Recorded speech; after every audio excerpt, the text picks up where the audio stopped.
Oh, wow. Hello, everybody, and welcome to Sunday. It's Sunday.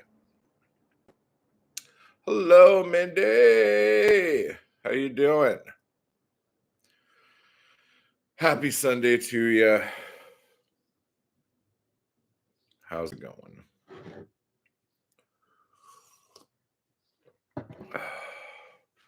Now, I am just going to say this for all of the people out there who are too stupid to know the difference.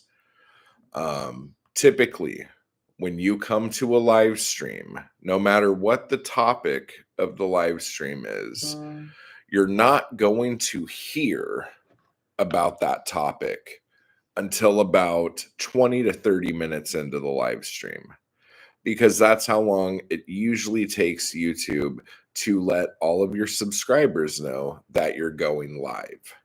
So, to nip this in the bud, if any of you are coming here going like, when the hell is he going to start talking about the actual topic? It takes a minute because live streams are long. It says on the thumbnail how long the video is. Okay. And when you notice it's a live stream, calm the F down, relax a little bit, get yourself a drink and sit down. If you don't have time for that, just skip 20 minutes ahead. And hopefully soon you will hear information that you want instead of complaining in the comments. Live streams are long, videos are short. I don't want to chew you out because maybe you just don't know. Maybe you're new to YouTube and you have no idea how live streams work, how like etiquette and comments work. But if you do complain about people not getting straight to the topic during a live stream, you're a douchebag. And you need to relax a little bit. Like, lay off the coke, just be a normal dude, and you'll be fine. Caitlin! Hello. Hey, yo. Hey, yo. Yeah. Hello, Caitlin.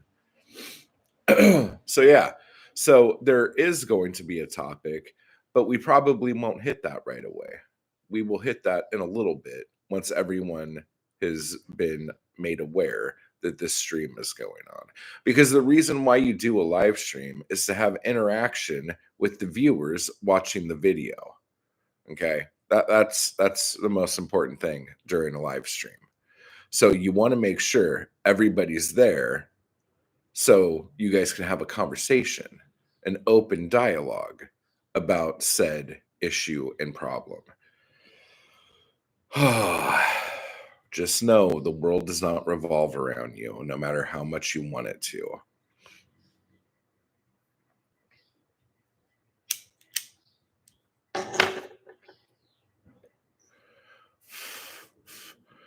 I'm also not going to say your privilege is showing, but your privilege is showing. So I guess I just did. At the gas station waiting on pizza, my idiot child was putting mud all over the fire hall. I made him clean it with paper towels. Oh, very good. Seems like you nipped that in the bud. Adam, what's up, man? How are you doing?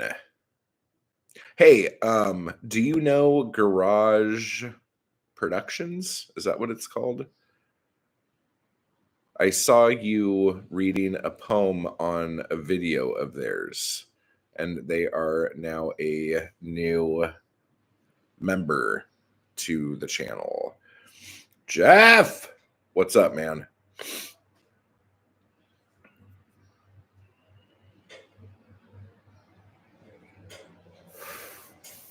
Here, let me ask a question to the chat. How long do you usually wait for the topic of a video during a live stream or the topic of the live stream? How long do you think is an adequate wait time? Yeah, Garage Productions is my friend Brad's channel. Awesome. Welcome, Brad. Chillin', bro. Yeah.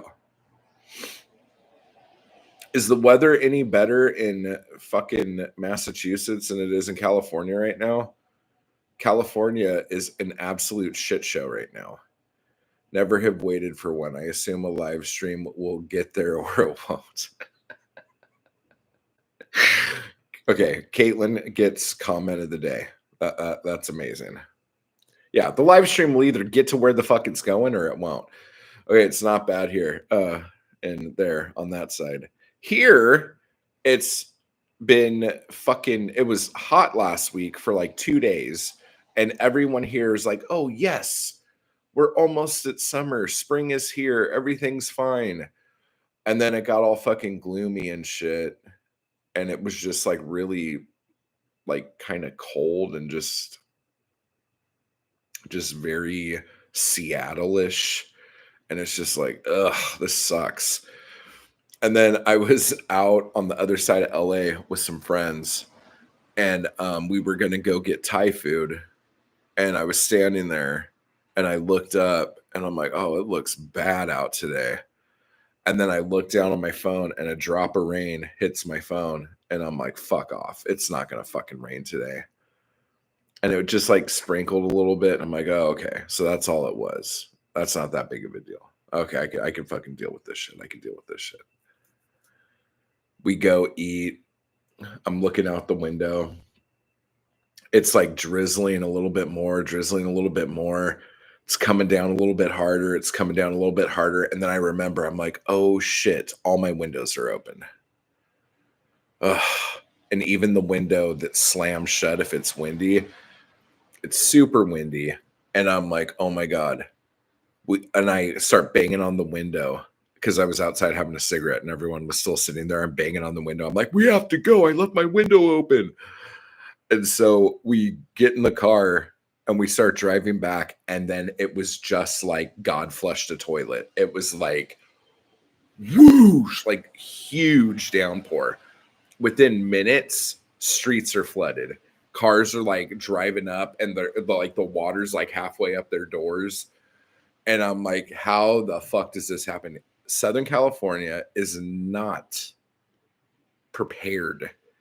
Even though this happens every year at least once, it is not prepared for a sudden downpour. The like roads can't take it. The drainage can't take it. It was just an absolute shit show. And when I got home, my kitchen like was a little like the floor was wet, like water had come in.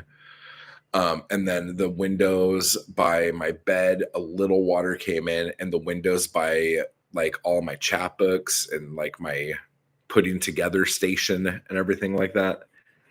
A little bit of water, not a lot, but a little bit of water. And I think it's because the blinds were kind of shut, but the blinds in my kitchen were wide open. So the floor was just soaking wet. Like it was bad, but the window hadn't slammed. And I'm like, oh, thank God I got here before the window slammed. And then I'm cleaning up the water and all this stuff. And then the fucking window slams and it sounds like a fucking gunshot. I fucking lose my shit. But the window didn't break. So like the panes didn't break. So thank fuck for that. Okay. So that was my day yesterday. Hi, Lauren.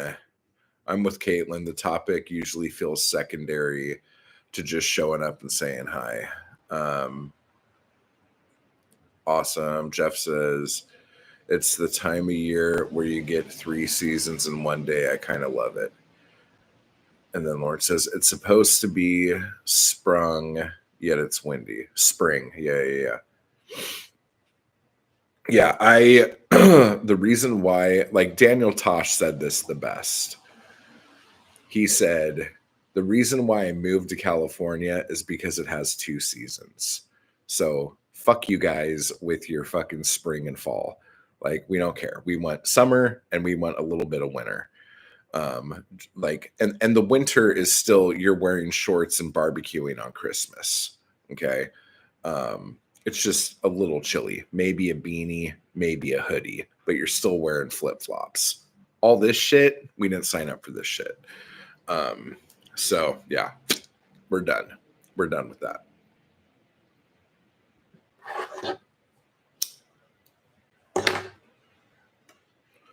So yeah, that is the weather report. It and it's starting to rain now. I could hear the rain now. So, you know, whatever. It's great. It's absolute dog shit outside. So cool. Let's see. States where the weather. I got to see what this says. States where the weather won't kill you are nice. Oh. Oh.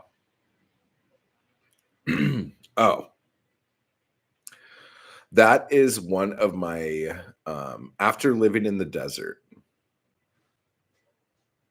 I have decided that if any environment is trying to murder you every day, nature does not want you there, and you should not be there. That is like the earth telling you as a weak human that you are not welcome here. So move on to better pastures. Just move on. So if you guys live in a place where you will die if you don't have shelter, you might want to not live there anymore. I'm just saying.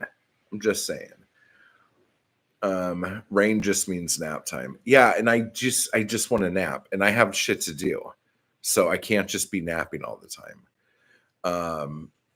Jeff says a few times I shoveled the snow so there was a path to my grill because it got nice. Because it got nice enough even though it snowed. Yeah. Oh man. I wonder how quick, if it would be any quicker to use a blowtorch than a shovel and just kind of blowtorch the snow. Like, would it just melt and like run away? Like, is that something that you can do? Because when I lived in Big Bear, I realized shoveling driveways is absolute shit. And I would rather never do anything like that ever again as long as I live. And maybe that's my privilege showing. My privilege of not growing up in the snow. But yeah, I was not a fan of that. Blowtorch. How come no one's thought of that? We should just be blowtorching fucking snow, guys. Slick as hell ice if you use blowtorch. Oh, so the blowtorch will make ice out of the snow. Is that legit? That seems counterintuitive.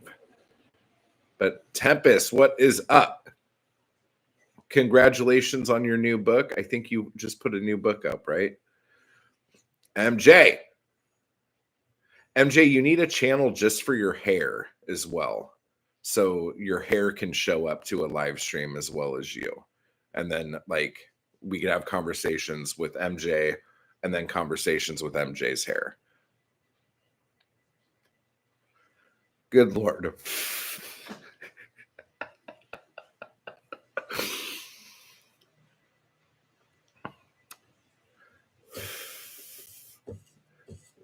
If you guys haven't subscribed to MJ's hair yet, run over to Reading This Life and give MJ's hair a sub. Oh shit. Oh. Okay, and since we're since we are talking like books allegedly and stuff like that here, I was just gonna say that. What are you guys reading right now? What's the best thing you guys have been reading? Drop it in the fucking chat. Let's hear this.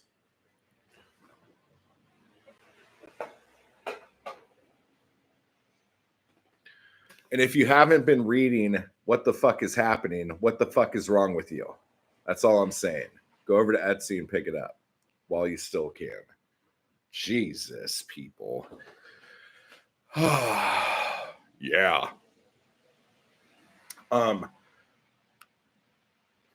I had a kind of strange experience the other day.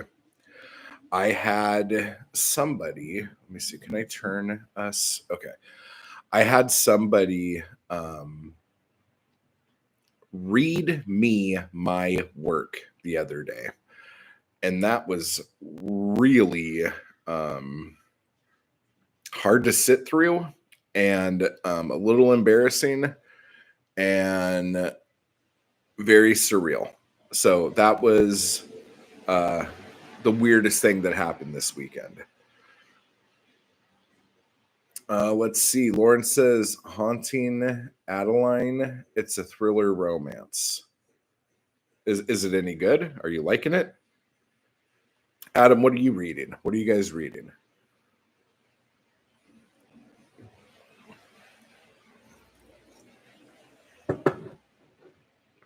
Oh, yeah, that could be cringy. Yeah, I don't know if cringy... No, cringy is definitely the right word. It was a little more than cringy. So, yeah, it was kind of weird. I am reading The Angel of Indian Lake by Stephen Graham Jones, the final book in his slasher series. It's great. Okay, well, that's cool. Is that a book series that needs to be read in order? That is my question for you. I'm reading Jude the Obscure, my favorite 19th century novel, hands down. Oh, I've never read that. Huh. Do I have that?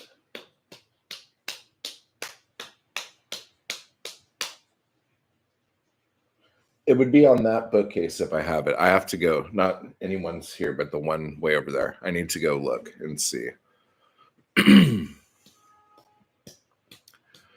boom, boom, boom, boom,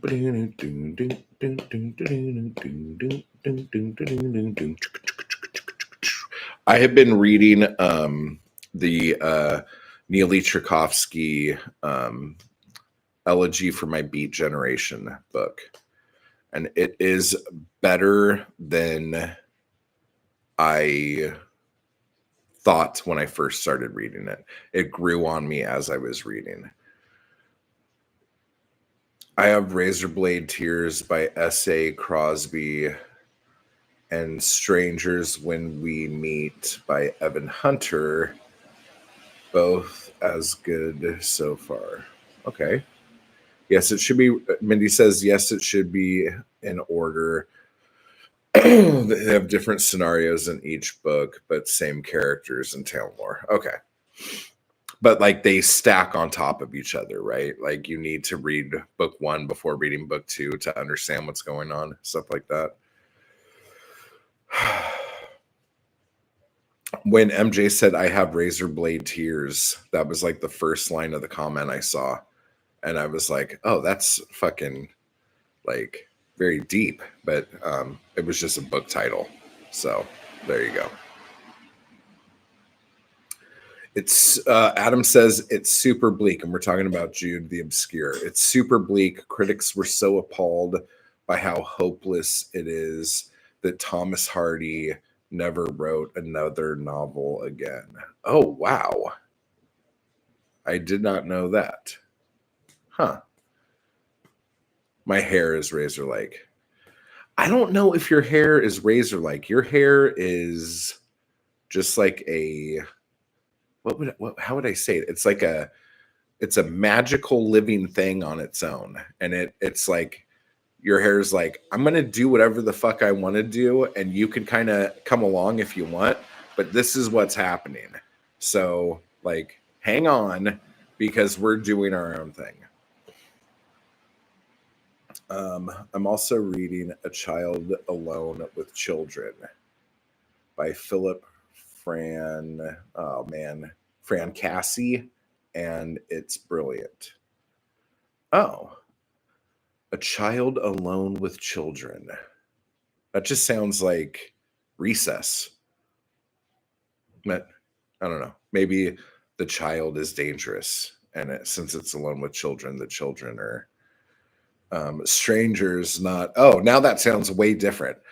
Um, a child alone with strangers, or a stranger alone with children. Both of these things sound horrific, and I think like I'm gonna get flagged now for talking about that. That just sounds awful. Okay, so we are ready to start talking about triggering things. So if you are easily triggered, stick around because I need your input, guys. I got an email today asking if triggering readers is a good thing because this person said they think art should trigger emotion and things of that nature. That is true. Art should trigger emotion. But I think when we use the word triggering now, it has a different connotation. It doesn't mean, oh, you could trigger an emotion out of somebody, like someone might write something that triggers me to cry.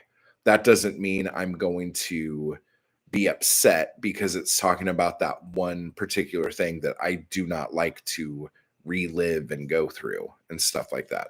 So triggering is different.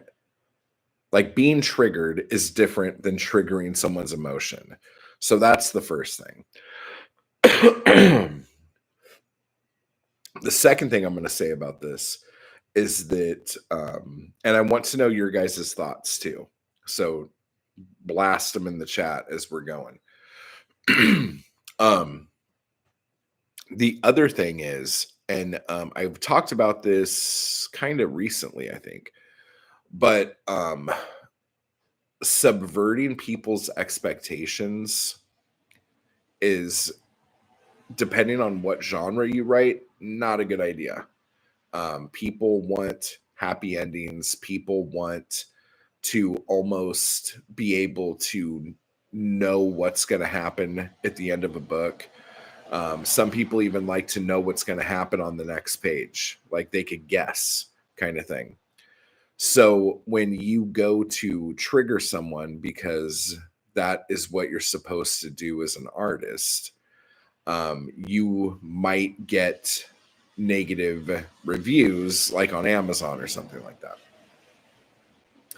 So going back to the beginning of all this stuff, like triggering should be something that art is. It should elicit response.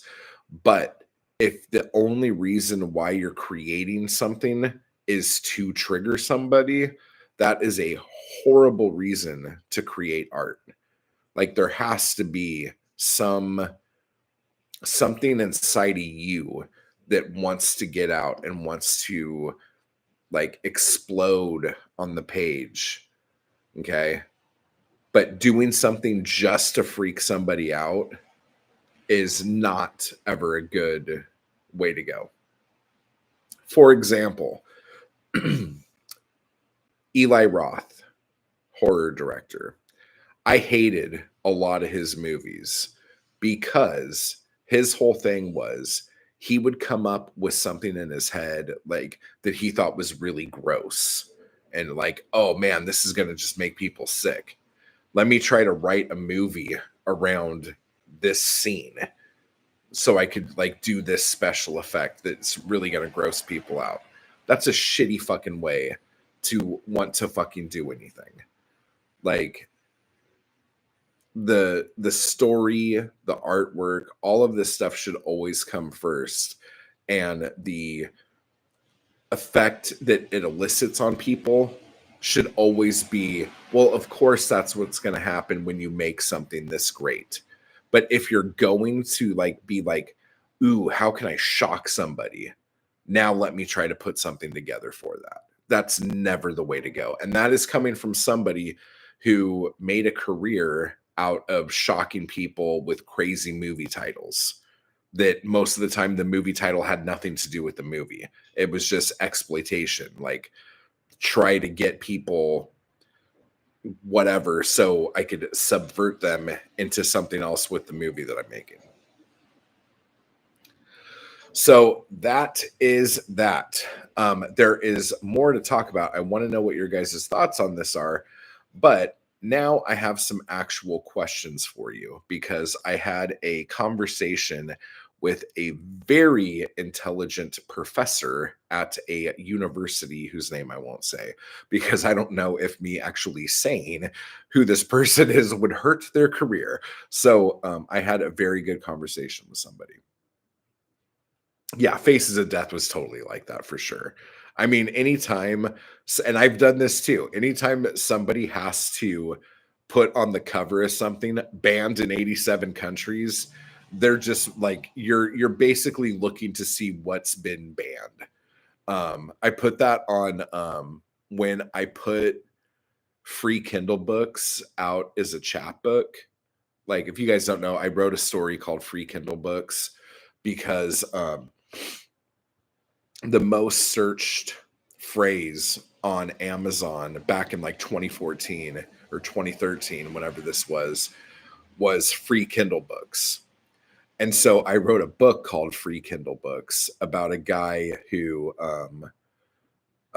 was getting all the free Kindle books he could on Amazon, but then found a way to get every book on Kindle free. And through going through the back end of Amazon and in doing so, accidentally put in the nuclear codes and launched like a nuclear war that like destroyed most of the world. It's a pretty funny little story, but because of the stuff and the title of the book and all this other stuff, um, Amazon banned it, and then like they like made me take it down, or they took it down, or whatever. And then I tried to sell it on Apple and Google, and they made me take it down because they didn't want to promote anything about Amazon. And so like when I made the chapbook of it, it was like banned on 3 platforms or something like that. Like I don't know. This is a ridiculous story. I can't believe I just told all of it.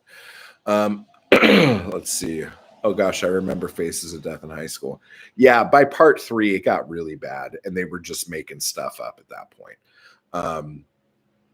Yeah, I think only high schoolers only ever watched it. Yeah, and I think it was high schoolers who had a local video store because I think kids now just like go to the dark side of TikTok to find stuff like that.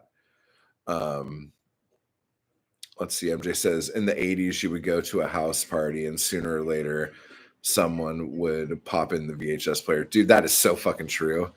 Um, oh, that's hilarious. Thanks. So anyway, what was my point of all of that? Oh yeah, because we were talking about Faces of Death. Yeah, no shit. Oh man. Okay, so my question is, I noticed that when in my early writing, like from when I was like writing back in like my first serious shit, so like mid 2000s, early to mid 2000s, all the way up until probably 2019 or 2020, I realized that whenever I was writing about a white person, I would never say that they were white. But the second I was writing about an Asian or a Hispanic or an African American or anything like this, I would state that that's what race they were. Okay. And after doing that and noticing it as I was writing all the time, I was like, this is fucking weird that, like, I feel like I need to let somebody know that there is another race of person in this story. But then at the same time, I was like, and this is also weird because I'm assuming that everyone who reads my work is probably going to be white, so they have this same experience. So does that mean if a black person reads my work and I don't specify that all of the characters who I did not say what race they were, does the black person automatically assume because I'm white that those characters are also going to be white? And this really started to bother me for a while. And so as I continued writing, I stopped doing race altogether. I wouldn't say anything about anybody. And then I noticed, whether it was intentional or not, I felt like I was relying more on like stereotypes or social cues to say who somebody was without saying it. And then that just made me feel like a piece of shit. And I didn't like doing that. And so I came to a point where I just did not say anything about anybody. And I was talking to this professor in, I don't know if I should even say what, they're in a field of study where this is very interesting to them. I'll say that. And we were going back and forth about this. And they said that they think it's really important for me to say what the race or ethnicity of other characters are in a story or in a poem. Because when you don't do that, you are kind of erasing that part of the experience. And anytime you erase a part of an experience, you lose a bit of culture and you lose a bit of history. And this just has got me reeling in my head as to what to do. And coming back to the whole thing where, whether it is my privilege showing or whatever, the idea that I just assume everybody is like me as a go-to when I'm writing seriously makes me feel like a fucking horrible piece of shit. And it is putting me in a very weird spot where now I don't know what to do. And when I don't know what to do, it makes me not do anything. And I hate that feeling because I have to always do stuff. I have to always create, or else I feel like I'm wasting my precious time on earth, because we are only here for a finite amount of time, guys. And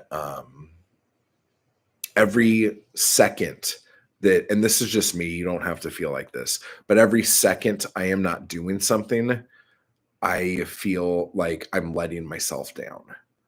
So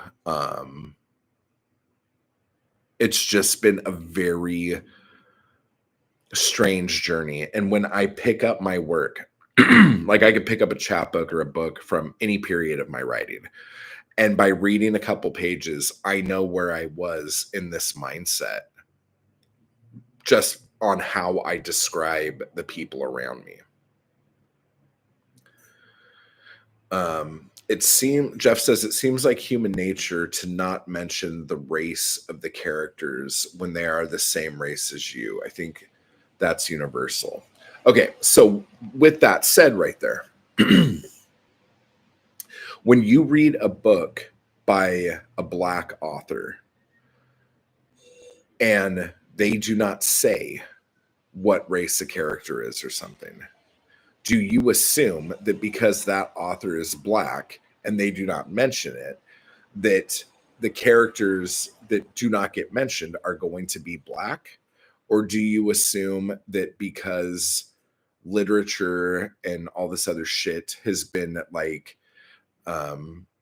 ran by whites or Europeans or Americans or whatever you want to say it, that when they do not say that, that means that character is white, and only when another Black character comes in will they say that character is Black, or will they say this character is white? And because you could go through the whole thing where it's like, well, I'm not going to say anything, and just in the dialogue you'll be able to tell. I think that's fucking horrific. I don't think that should be a fucking thing either. Let's see. Okay, if it is something that is relevant to the story, then yes, acknowledge the race. Okay, so relevant to the story, I think, goes back and forth, because I feel like to some people, race would be very relevant to a story, whereas other people, it might not be relevant to the story, because different races' experiences lend to different things. You know what I'm saying? So now we're in this like weird thing, like, well, whose experience is relevant? I've had experiences reading where I was totally wrong, but I totally enjoyed the whole experience. See, that's really good. That's cool. Right, depending on the story. But is it depending on the story, or is it depending on the experience of the reader interacting with the story? That's where I'm like having like this weird thing here. Adam says, I'm not against trigger warnings, but I don't think they really work. You can't know whether a piece of art will be traumatizing or offensive until you're already experiencing it. That is true. I will say, for me, the only thing that was ever triggering for me was when my daughter was born. She almost didn't make it. And the last couple months of the pregnancy was really fucking scary. And it was really hard for all of us. Okay. But after that happened, and I used to make horror movies. I was into gore, the whole fucking thing. I couldn't watch anything gory anymore. I couldn't watch medical shows anymore if they like had like cutaways to the surgery or anything like that. And I could not watch any show that had kids dying, or movies or anything like that.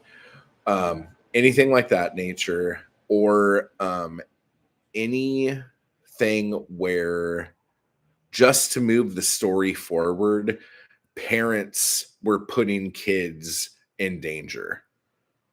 I would just start like breaking down crying, like, for all of these things. And so for a long time, like, I needed like some sort of trigger warning, or else I would lose my shit and have to like get up and leave, you know? And so like that was my thing for a long time. No gore, no medical shit, no dead kids, any of this stuff. Like, I was just out. Like, I could not handle any of that. Again, MJ says it should be the writer's experience. Fair. And I think that's what the person I was talking to this weekend was like trying to get at with me. And then there's more to this, guys. We're not done with race. We're going to move on to a different topic about this in a second here. in English language Western literature, not being white is a key aspect to their lives, so it gets mentioned more often. I think it's on us to think about how being white has affected us and our lives.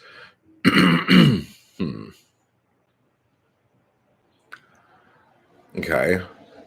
I might have read that a little wrong. I don't think not being white is a key aspect to their lives, so it gets mentioned more often. Okay, I see what you're saying. Good question. Without a clear-cut physical description, I tend to assume the characters are the same race as the author. I don't know the race of the author. I think my dumb brain just. Okay, so we're going to get more to that.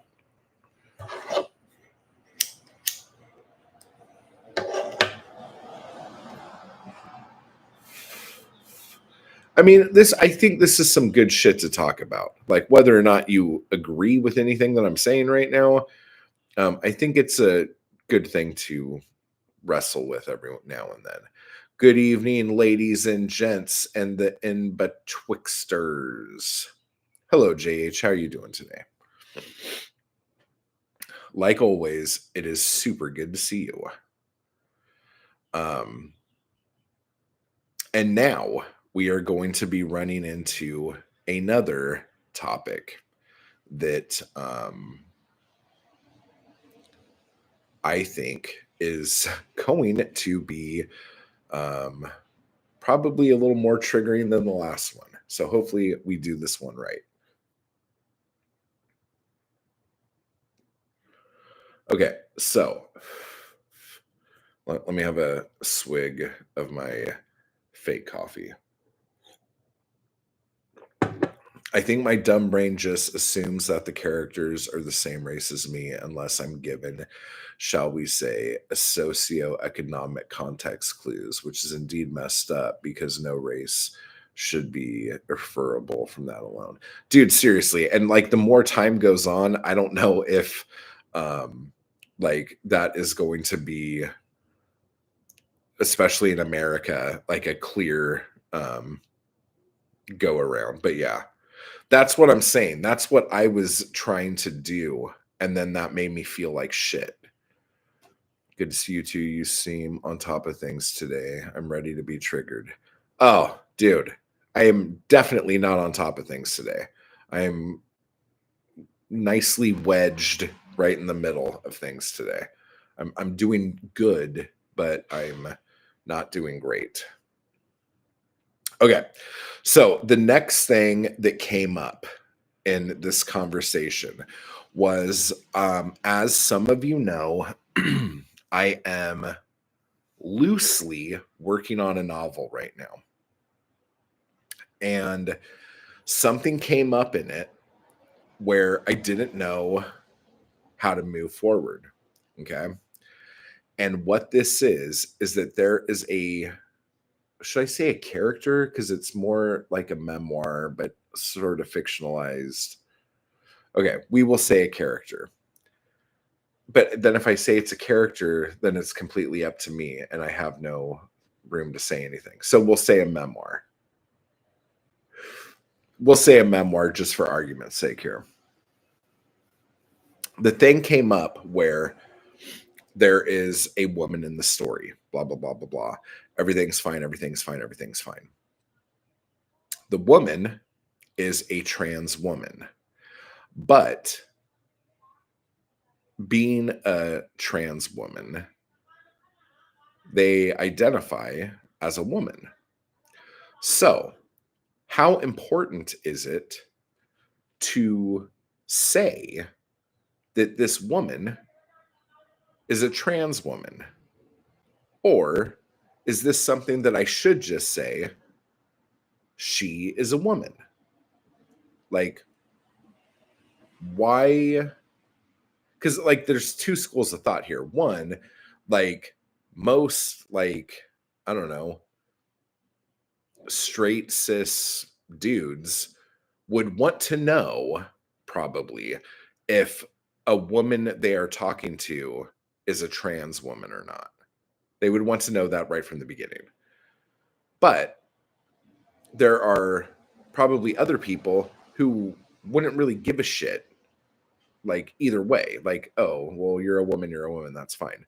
But then there's also some people in the trans community who make being trans their whole fucking identity, which is fine if that's what they want to do. And that's like the cause they're going for and all this stuff. It's kind of like when like people would come out as gay, like for a couple years right after they come out, everything they talk about is about them being gay, and everything has something to do with their sexuality. And like you could talk about anything, and like somehow you'd be able to turn that back around into their sexuality. And that there's nothing wrong with that. I'm not bitching about this. It's an exciting time in their life to be able to like share finally openly with everybody how they are, and something that they've been keeping quiet this whole time. And I feel like the trans community has a lot of that too. So, with that said, how important is it to then say, and I almost know what you're going to say. Well, if it's relevant to the story, sure, okay, but with that out of the way, like without thinking about if it's relevant to the story or not, if a woman is a trans woman and identifies as a woman, how important is it to explain that this is a trans woman? Or do you just talk about this woman as a woman? What do you guys think? This is going to get really crazy. And if you guys act like fucking shitheads, I will destroy you in 5 seconds. MJ says you can do both if her transition is part of the story. Then yes. If not, then she being a woman should be enough. That sounds solid.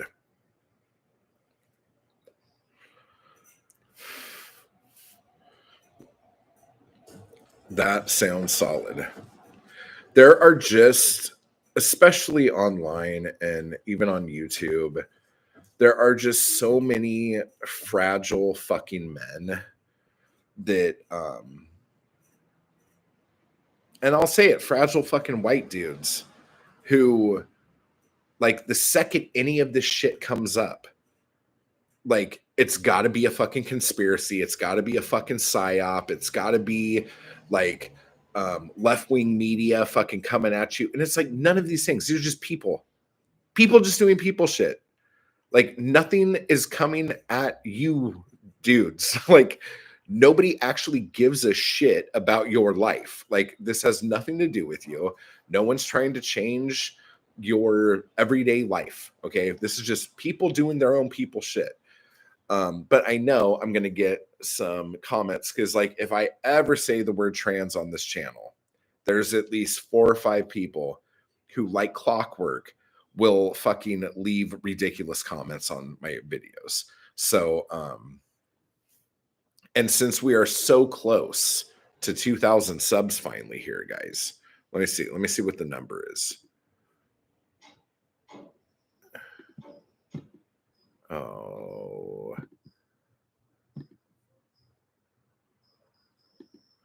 Okay, we are.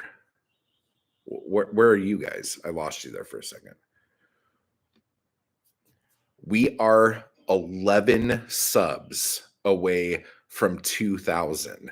So because I'm talking about this, by the time this video's done, we will be 27 away from 2,000 subs.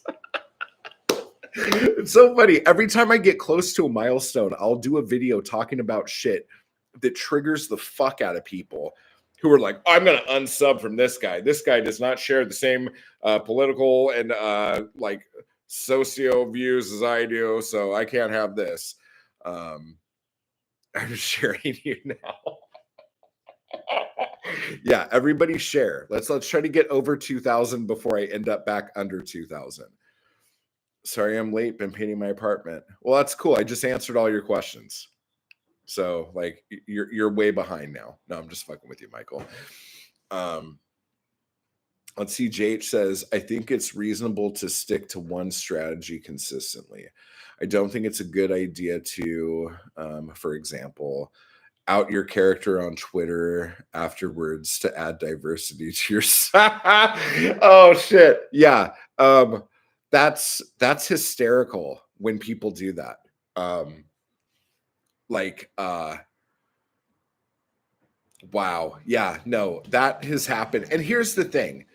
Like the one small ounce of credit or whatever I will give to anyone like that, it's their characters that live in their mind.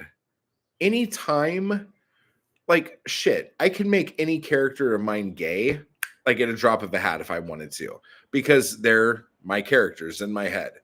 Um, oh my god, that's so funny.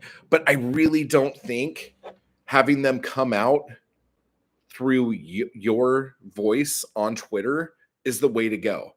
If you really want to out one of your characters, write a story. Like even if it's like a little like free novella you give out on your website or something. Do that. Do not just go, hey everybody, hey, I'm over here now. By the way, in case anyone was curious or cares, um this like sub character I had in the 4th book of this like 11 book series I have, who's in like 4 chapters, um they're gay. They're gay. Okay. So, ally. I'm here with you guys. Yeah, that's not the way to do it. Do not do that, guys. Not that you would do that, but some writers have. Yeah, I've seen writers do it, and it's fucking laughable. It's like, oh wow, come on, guys. Come on, guys. I'm going to plug in. No, I'm not going to plug in my phone because I'm doing a stream right now. And I don't know if you guys have noticed this lately, but electronics and me have been having a very tenuous relationship the last month. I'm not going to fucking chance anything. Ugh, it's so annoying when this happens. But yeah, so what are some other things that you guys think is an example of triggering a reader in a good way? Like, when do you think triggering is acceptable? This is a tough one, so think about it for a second. But yeah, one thing could be to make sure that the story is at least open to queer interpretation. Yeah. I agree. One of the things that so earlier I was saying how I sat there and listened to someone read me my work. And it was odd, to say the least. Cringy was the word we used earlier. Regarding your question, to gain empathy for the character's situation. Okay. Yes.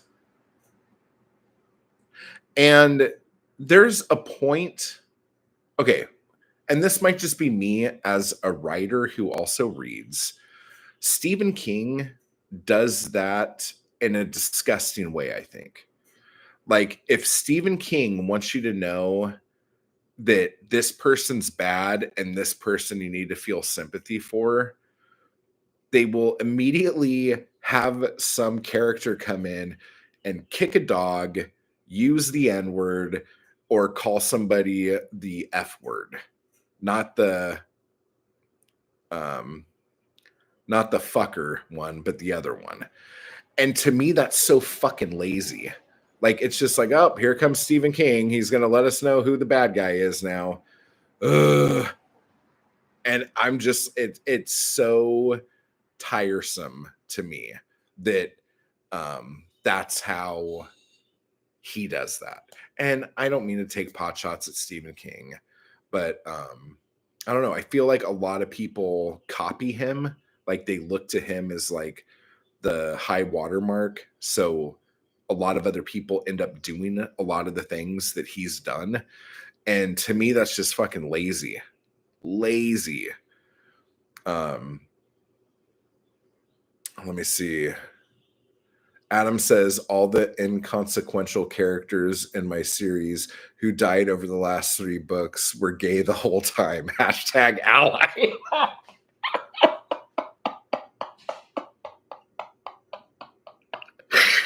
Oh shit. That's good. That's fucking good. That needs to be on a fucking t-shirt or like a fucking coffee mug.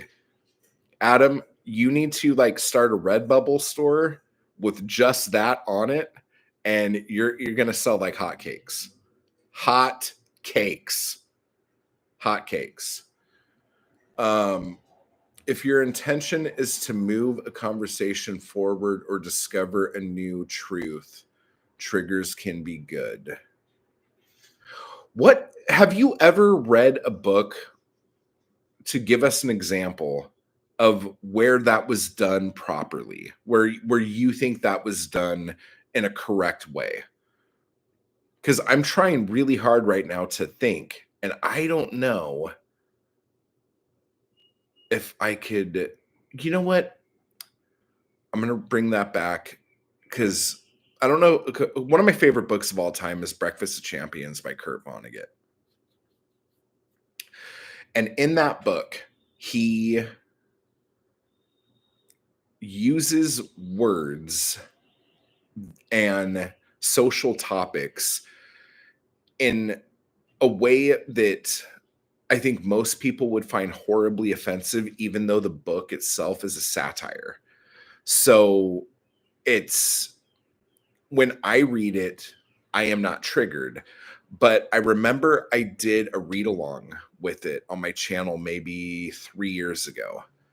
And nobody said anything like publicly in comments, I don't think, but I did get a few emails where people were really not just unhappy with the book, but unhappy with me for recommending everyone read the book. Especially since I knew some of these things were said in the book. I know I'm being kind of vague right now, but if you know the book, you know what I'm talking about.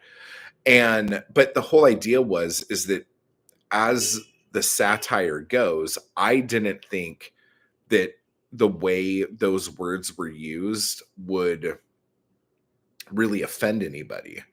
And honestly, the context of the words, I don't think offended anybody. It was just the fact that the words were there. So, and I think the whole idea of it being a satire, like the words were being used, because I don't know if you've read Breakfast of Champions, but Kurt Vonnegut does this a lot. But he writes in a way that it's almost like Kurt Vonnegut is an alien from another planet who witnessed how Earth is run, observes it, and then goes home and writes a report to his weird planet he lives on, but writes the report in a way that the children aliens of that planet would be able to understand. So when he talks about things that happened in World War II and things that happened like during the civil rights movement and stuff like that, he uses words that we put a lot of like hate and a lot of emotion onto, but he's writing it in a way that like a child would be able to understand why we think these words are bad. And so to me, like, I didn't think there was anything wrong with that, like, depiction of all of this, but some people were offended. So I don't know if that's kind of the same thing you're talking about, Jeff, but I don't know. MJ said a little life triggered the F out of me, but I'm glad I finished it. Ooh, you're going to have to tell me more about what that book is. And then Jeff said, King is way too comfortable throwing around the N-word for my liking. It's pretty much never needed. That's exactly how I feel about Stephen King. Exactly. Especially, and again, you can't really judge people like by the standards of today to the standards of the 70s or 80s. But like when you're reading it and just seeing it like chucked around like fucking crazy, you're like, oh my God, like calm down there. Like put that back in your pocket. Nicky Jam. Dude, what's up? What did I miss? You missed a lot. And you missed a lot. But you could just hit back a little bit. Adam says, I could think of more poems and songs where the word was used effectively, in my opinion, than novels. I could agree with that. Yeah. I think in poems it weighs more because like you have to hang a lot on each line. Like each line in a poem is carrying a lot of weight for you to get whatever message across that you're getting. So I agree with that. Not a book. This is Nikki said, not a book, but sounds like Guy Ritchie's films. If you looked at the script, it reads awful, but once you watch the performance, you realize those terms are almost being mocked. I get you on that. I understand that. NP Hunt, what's up? Hello.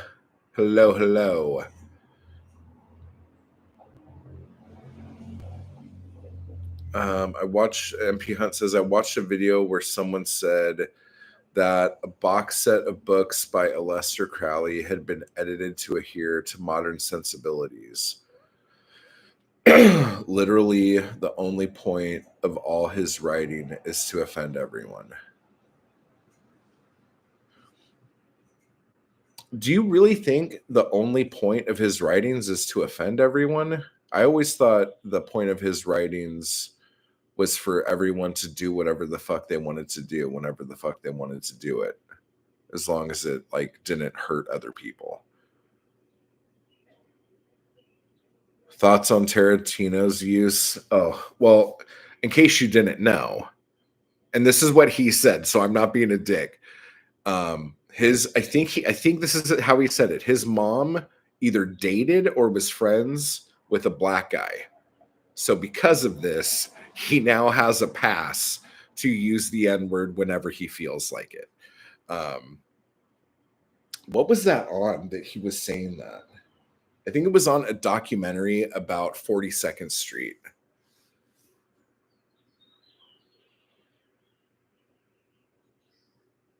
When he said that, I seriously, not that I have lost a lot of respect for him because he said it like that, but it's like the same idea. Like, I'm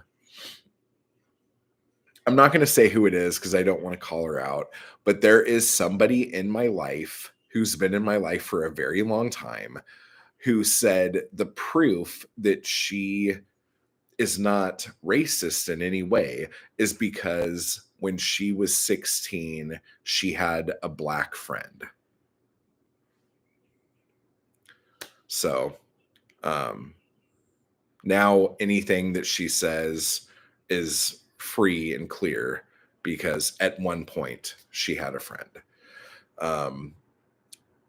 Sounds like Tarantino drank too much of his own Kool-Aid.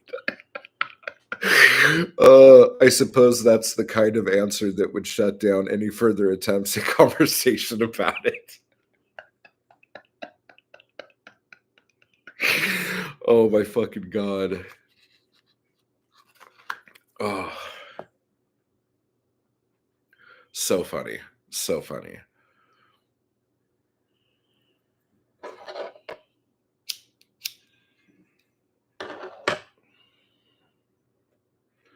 So anyhow, these are the things that I have been struggling with. And I didn't even tell you that. Maybe I'll tell you that. Maybe I'll do that. You know what? I'm going to do it. There's going to be a poetry reading here in a minute, just because I want you guys to see something. Okay. Yeah, that was an exaggeration about Crowley, but a lot of his poetry was purposefully offensive to as many people as possible. That was apparently the whole point of one of his collections. Oh, then that makes sense. Yeah, that makes sense. I don't know if I ever read any of his poetry. I don't think I have. Unless like someone would say the Book of the Law is poetry because of how it's formed or something like that. Um, I thought like that in the 90s, but I've grown up. Oh, blame the Sunny D. Do they still make that? I used to drink that all the time when I was a kid. Like I'm trying to remember like the first time I had actual orange juice in my fridge. And I was like, what the fuck is this? Where's the Sunny D? And I think it was Tropicana in the fridge. And I don't know, like I think my mom said something like, well, this was on sale. And I was like, but Sunny D has calcium. Like, what's this? And I even think when I drank it, I was like, ew, like this tastes weird because I was used to some of you older folks are going to know what I'm talking about, but I'm used to like Tang and Sunny D and like Kool-Aid. I was like, what's this? Tang. Tang.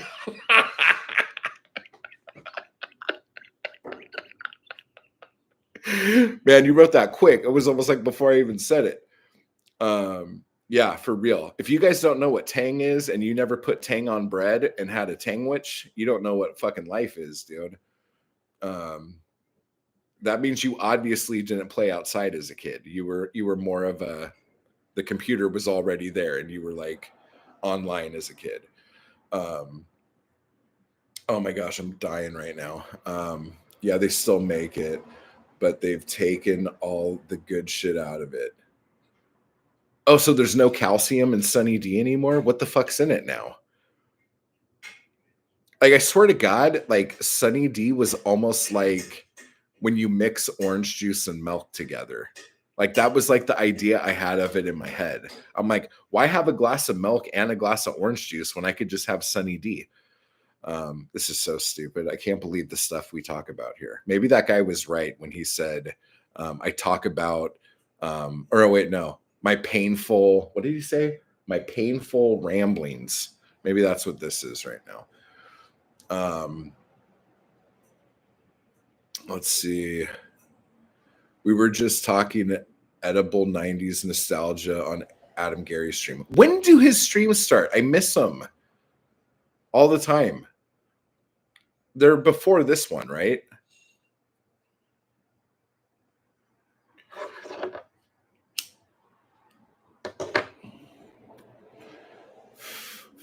Tang was for astronauts. We wanted to be like them.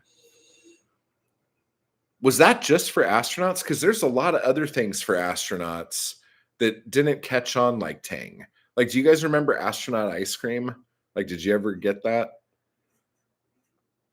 Like, there were other weird things for astronauts. You know, but we weren't running around with catheters either. So maybe we screwed the pooch there. Maybe that would have made us all smarter. Adam says Crowley's got quite a bit of proper poetry. Surprisingly, a lot of them are straightforward love poems and have nothing to do with any of his occult stuff. Oh shit, I'll look into that. Adam, send me some links or something if you like know of anything that's like right where it is.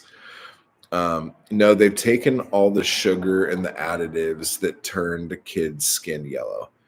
Oh, I vaguely remember this. So, yeah, I'm not going to say that. I'll leave that one alone. Oh man, that would have turned this into a whole other fucking argument. Okay. Oh,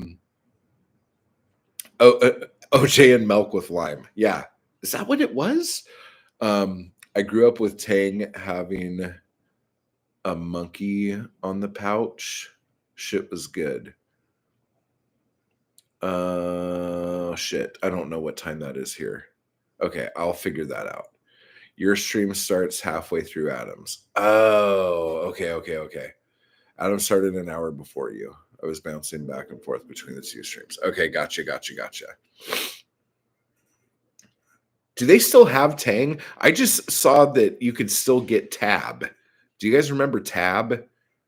Tab was Diet Coke before Diet Coke, but I saw some cans of it. So did they bring it back or has it always been around and just no one was drinking it?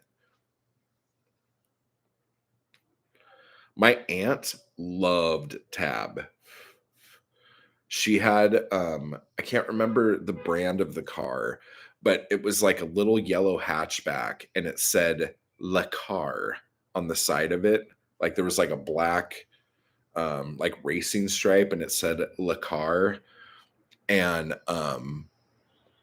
she would just like drink Tab all the time. And the back seat was just a bunch of crunched up Tab cans. Oh my God. Tab was the bomb. That was epic. My aunt used to drink Tab. Yeah, it was like the anti-drink, dude.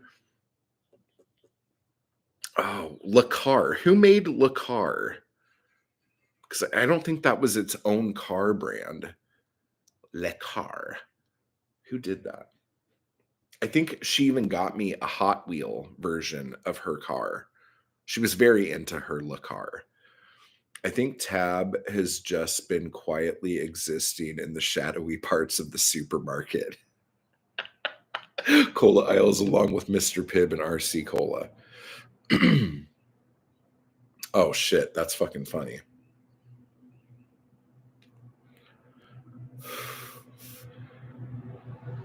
Oh, Nikki says, according to philosopher Google, Tab, and you spelled it correctly too, so that's amazing that you did that, was discontinued in 2020. Dude, that lasted until 2020.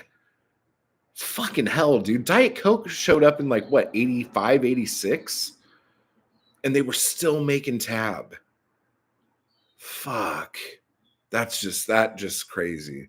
That's crazy. I remember Le Car. Google also says it was a Renault 5. Renault made the Le Car. Well, there you go. My auntie was fancy. So there it is. Le Car and Tab.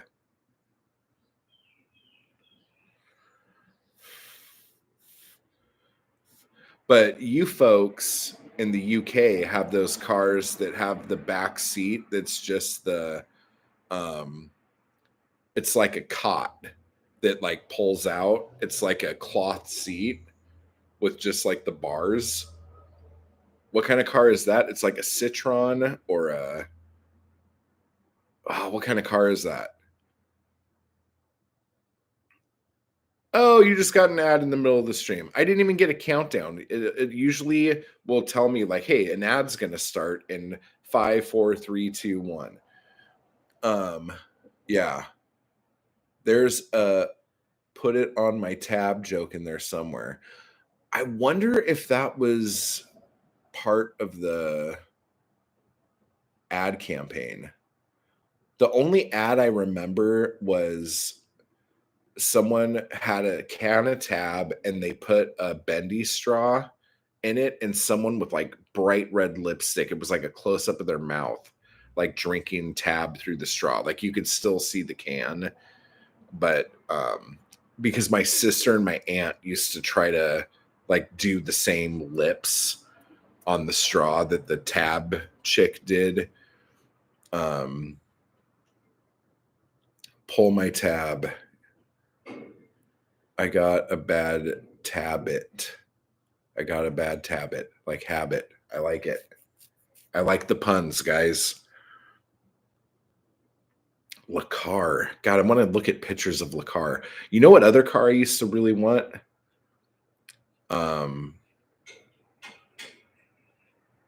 Do you guys remember AMC? They made some cars. They had like, I think the Falcon, and it was like a raised hatchback station wagon with like almost like monster truck tires on it, it looked like, and it had like wood paneling on the side. But the I think it was the Pacer.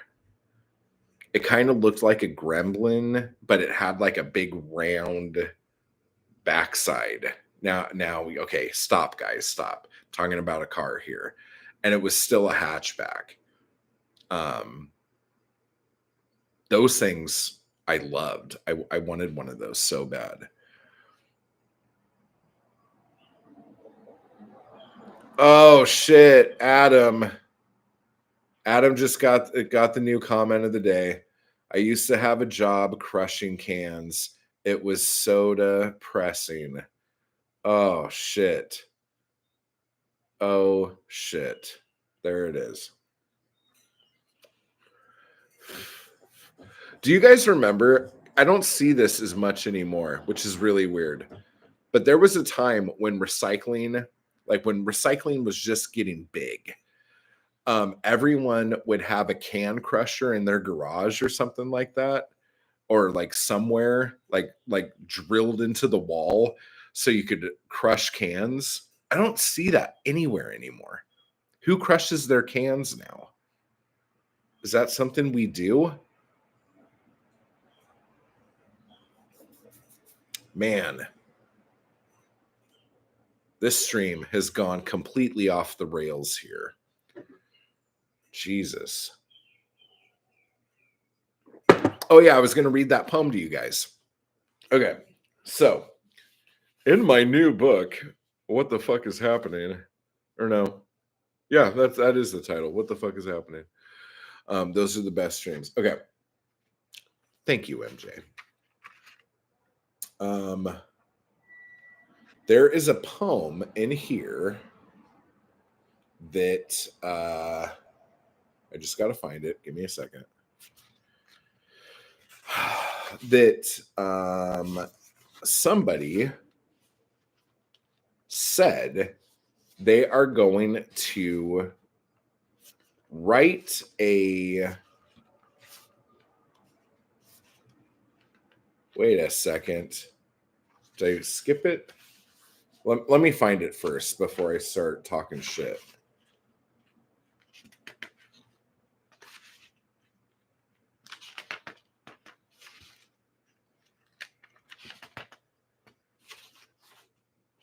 I should just go to the fucking table of contents.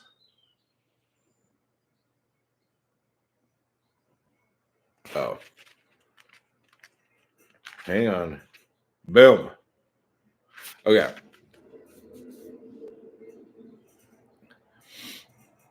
Whoop. Okay, so here's the deal. Somebody told me that they are going to take a poem out of here and write an article on coming out poetry or something like that. Like I can't remember the exact words that they used, but she was reading a poem in here and asked me, "Hey, is this word a typo in your book? Because if it's not, I think it's a really good, like, LGBTQ positive coming out poem."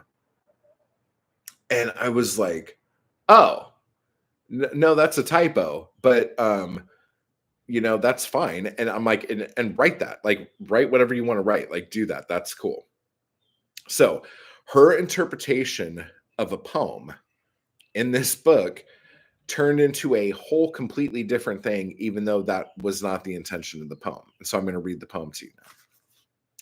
So the typo, and again, this is why, like I said in that video a little while ago, have your work read back to you by like the text to speech thing, because you will not pick stuff up.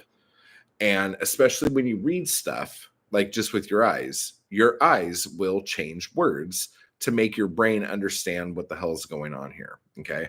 Or I just don't know how to read. Any of these things are accurate and good here. Let's see. I crushed my cans by stamping on them because our recycling bin is too small. So otherwise it would be overflowing. Yeah, I twist the cans and then crush them with my hand. But one of those good smashers was always cool. Okay, so this poem in this book is called He-Man. And the word in question is in the first line here. And because it's in the first line, it sets the tone for the whole poem. Okay, so here we go. He-Man was my closet ally. That's what it says. He-Man was my closet ally. Some of you probably know the word that was supposed to be there that is now not there. Okay. So, my closet ally, He-Man, a buff naked dude wearing furry underwear. Okay. So, here we go. He-Man was my closet ally during childhood. I knew his secret. Okay. So now we're talking about me knowing another man's secret. Okay. I knew his secret. He was really a prince. I had all of them, the masters of the universe. I got them for gifts. I stole them from my friends. I stole them from drugstores, found them on the playground. I loved that they came with mini comics. I could read about them when playing was not an option.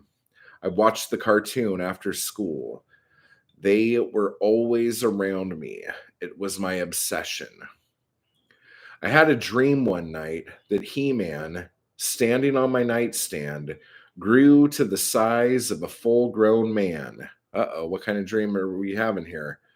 And then he tried to kill me. I didn't understand why, but I realized this wasn't good. When I awoke in a sweat, I looked at him standing on my nightstand, and I thought he was smiling. The fucker, I thought.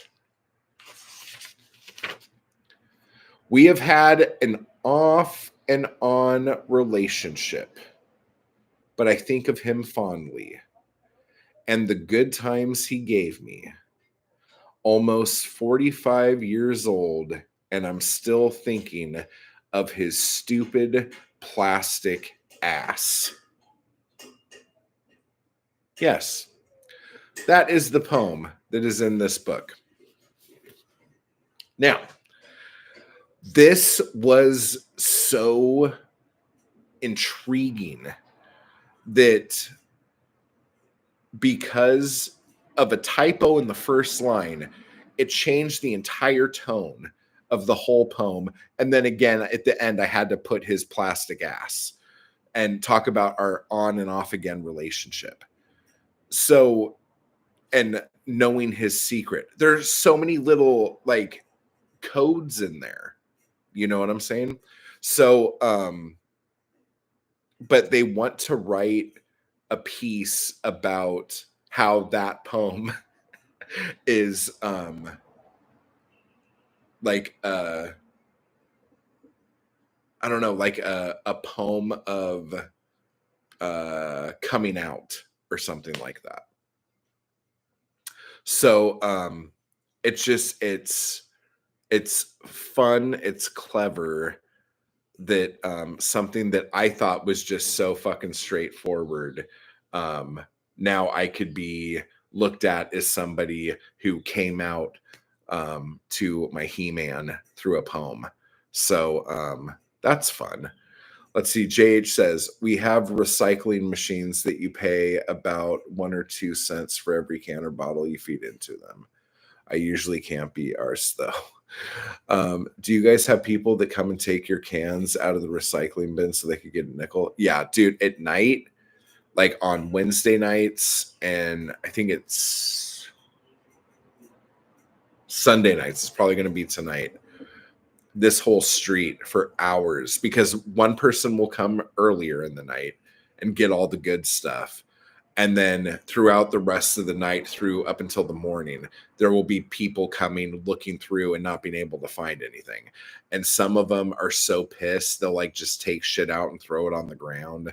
And so you just hear like banging and clanging all night. So that's fun. I bet they make a good amount of money. Fuck yeah, they do. Yeah. I mean, it's not like great money, but they probably do okay. Thank you, Jeff. I never heard of people stealing cans from recycling bins in the UK. Really? That's like that's a thing here. I didn't hear it that way. I don't look at it as stealing because they're in the bin. Yeah. Here it's always the same person. They claim their territory. NP Hunt says the misprint really does give the poem a completely different dimension. I could see why they want to publish it. Yeah, it's so bizarre that one word can completely change the context of a poem. So there's a little hint for you guys. One word can change the context of everything. And Stephen King found that out, so he uses that one word all the fucking time. Lazy. Anyway, so that's that. Has everyone done their taxes because they're due tomorrow? Have you? Have you? Have you? Have you done your taxes? Because I have to go do my taxes right now. It would be interesting to publish both and talk about the misprint. I don't know. Like, I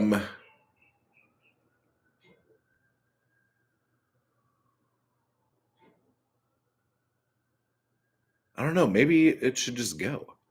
My wife did both. Oh, you lucky fuck.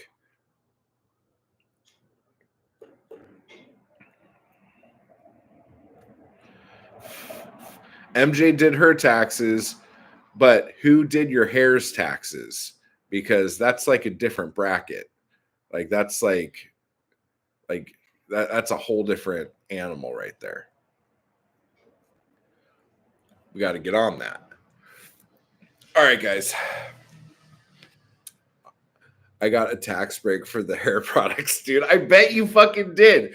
I bet you fucking did. Oh my gosh. I bet you fucking did. Oh, it's amazing, guys. If you guys haven't seen MJ's hair yet, I don't know why you're still watching this fucking video. Channel expense. Fuck yeah, it is. Dude, I've been trying to get my fucking alcohol and cigarettes fucking written off on my taxes for years. Sometimes they'll let me do it, sometimes they don't. But yeah.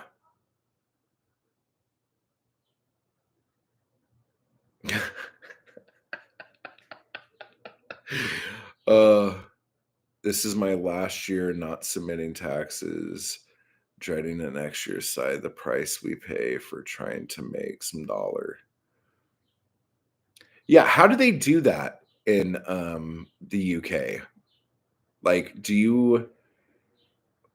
are you not supposed to file taxes until you reach a certain age?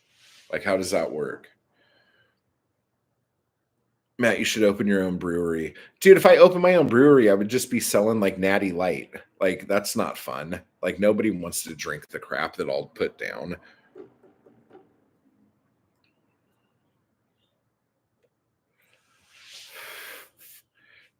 Now, have I thought of having my own line of wine? Yes, because anybody could do that. You just buy like wine with no labels on the bottle, and then you put your own label on it. So if I could find a Shiraz and maybe a Pinot Noir that I like. Fuck the Pinot Noir. Let's just go with a Shiraz. If I could find a Shiraz that is better than the Shiraz I drink, I would totally 100% do a fucking Matt Wall fucking Shiraz, for real. For real. And I would make that my life's work. Yeah, I would be very passionate about that. Most of our taxes are automatically paid or done by employers. Then sometimes we get a refund if they've worked it out wrong for the year. Oh, wow. When you're employed, you pay tax through the employer. Self-employed, you do it yourself. I've been professionally unemployed since my breakdown. Oh, shit. Yeah. I've been professionally unemployed since 2007. And even before that, it was a bit shaky.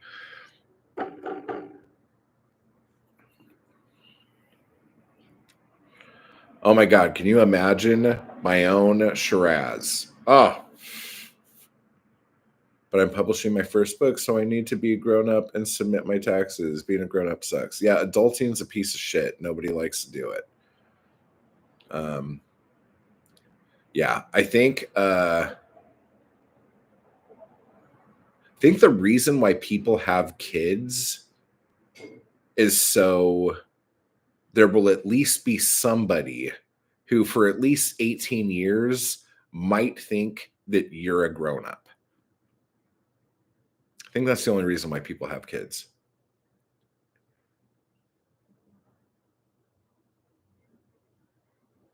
I have to say it. Shiraz. Shiraz. Oh, are you saying that I say Shiraz wrong? I'm going to say Shiraz. Shiraz. It's Shiraz. Get it right if you're going to drink it. I don't know. I'm going to go out on a limb and say I have drank more Shiraz than anyone on the fucking planet. So I think I should be able to call it whatever I want. Oh my gosh. And that's sad, but that might be an actual fucking true statement. I think I probably drank more of that than anyone on the planet. That's weird. Shiraz. Okay, I'm gonna say it like that now. I'm gonna do a really long ah on it. Or is it just Shiraz? Shiraz. Shiraz.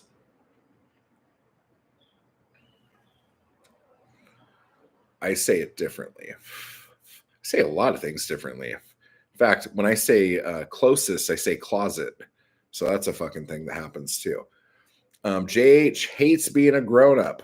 Want to be a shrunk down. Hell yeah. If you don't name it sure ass, you're missing a beat. Oh, hell yeah. You bet your sure ass. Shirazi. Yeah.